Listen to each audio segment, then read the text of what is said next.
नमस्कार, मैं हूं विवेका। आप देख रहे खबर बिहार 24। दिल्ली विधानसभा का चुनाव की घोषणा होते हुई सारे पार्टियों के बीच में सारे मर्यादाओं का उल्लंघन करना प्रारंभ कर दिया गया। 5 फरवरी को दिल्ली में विधानसभा का मतदान होगा चुनाव का, और 8 फरवरी को रिजल्ट सामने आवेगी, यानी 8 फरवरी को गिनती प्रारंभ हो जाएगी। लेकिन दिल्ली में पिछले 10 साल से अरविंद केजरीवाल की नेतृत्व की सरकार चल रही है। भारतीय जनता पार्टी हर कीमत पर दिल्ली विधानसभा चुनाव जीतना चाहती है। कांग्रेस अपने उपस्थिति को दर्ज करने के लिए जद्दोजहद में लगी हुई है और दिल्ली विधानसभा चुनाव की चर्चा पूरे देश में बड़े ही रोमांचक तरीके से होती आ रही है। दिल्ली में उठापटक का दौर है, जहां एक और दिल्ली विधानसभा चुनाव के 70 सीट की जंग है। उस जंग में भारतीय जनता पार्टी अधिक से अधिक सीट हासिल करनी चाहती है और उधर आप पार्टी फिर एक बार सरकार बनाने के जद्दोजहद में है। कई आरोप प्रत्यारोप एक दूसरे पर लगाए जा रहे हैं। मर्यादा का उल्लंघन धड़ल्ले से की जा रही है। कभी भाजपा के द्वारा प्रहार किया जाता है, कभी आपके द्वारा उस प्रहार का खंडन किया जाता है। कांग्रेस इन दोनों की लड़ाई में अपने वजूद को बचाने में लगी हुई है। उधर भारतीय जनता पार्टी ने एक सीट जनता दल यूनाइटेड को गठबंधन के तहत दिया और एक सीट लोजपा को गठबंधन के तहत दिया।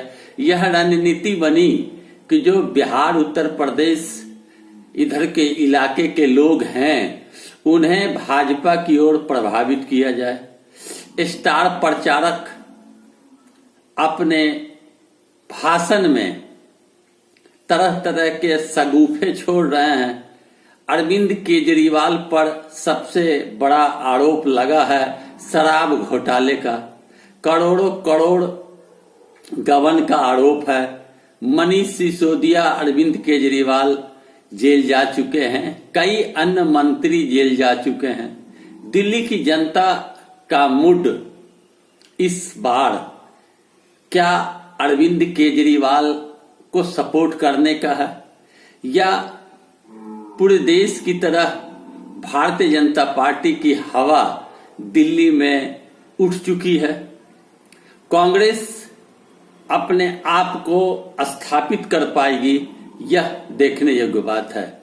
जो ताजा सर्वे निकलकर सामने आ रही है उसके आधार पर मैं कह सकता हूं कि 10 से 15 सीट कांग्रेस की झोली में आने की संभावना है और 20 से 25 सीट भारतीय जनता पार्टी लाने में सफल होगी और बचे सीट पर आपको सफलता मिलेगी।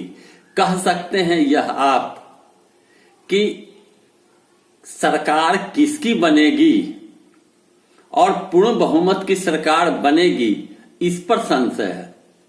इंडिया गठबंधन के तहत चुनाव लड़ने वाले एक दूसरे के खिलाफ प्रचार कर रहे हैं।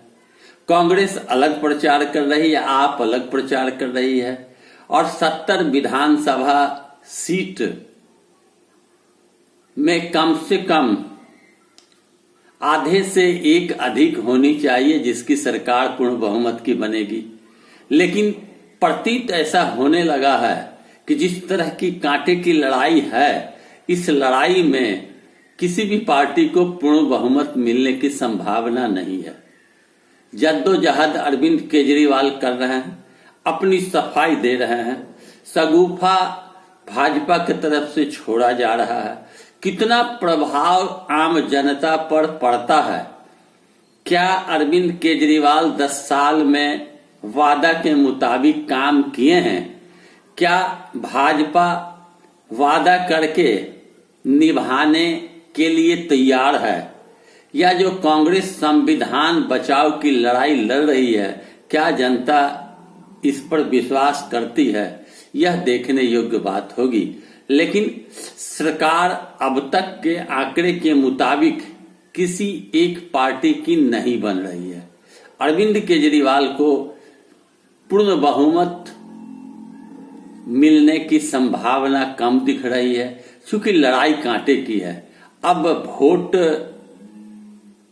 और वोटर पर भी मुद्दा उठा कि वोटरों को हटाया गया, जो वोटर का नाम काटा गया, और बीच में यह भी चर्चा हुई कि अरविंद केजरीवाल पर हमला हुआ, एफआईआर के लिए लिखकर दी गई, एफआईआर नहीं हुआ। काफी तानातानी का माहौल कायम रहा।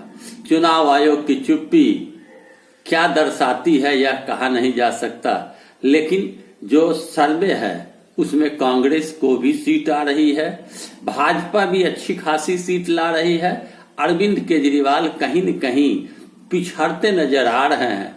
सरकार जिसकी भी बने, लेकिन पूर्ण बहुमत की सरकार नहीं बनने की संभावना है। आम जनता त्रस्त हो चुकी है, महंगाई से, बेरोजगारी से, चिकित्सीय असुविधा से। लूट और खसोट का बाजार गर्म है। इस लूट खसोट के बाजार गर्म होने के बाद अब जनता किस करवड़ बैठती है, यह वोटिंग के बाद ही 5 तारीख को पता चल पाएगा। 8 की गिनती में यह स्पष्ट हो जाएगा कि किसकी सरकार बन रही है, किसे कितनी सीट मिली। वीडियो को लाइक करें, चैनल को सब्सक्राइब करें। धन्यवाद।